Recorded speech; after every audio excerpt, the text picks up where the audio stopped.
गड आला, पण सिंह गेला. वर्ष 1670.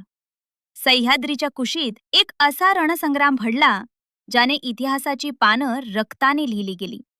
स्वराज्याचा भगवा पुन्हा एकदा मानाने फडकवण्यासाठी एक सिंह सज्ज झाला होता. हातात कडेकोट निष्ठा, काळजात शिवरायांची भक्ती आणि नजरेत फक्त एकच ध्येय, कोंढाणा.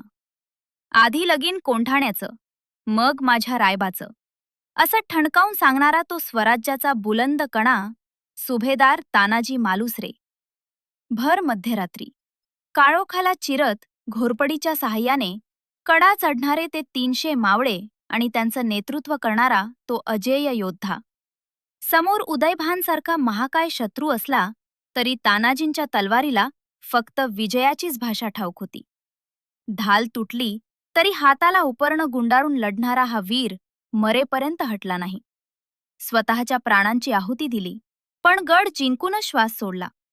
म्हणूनच आजही सह्याद्रीच्या कडेकपाडीतून एकच आवाज येतो, छत्रपती शिवाजी महाराज की जय.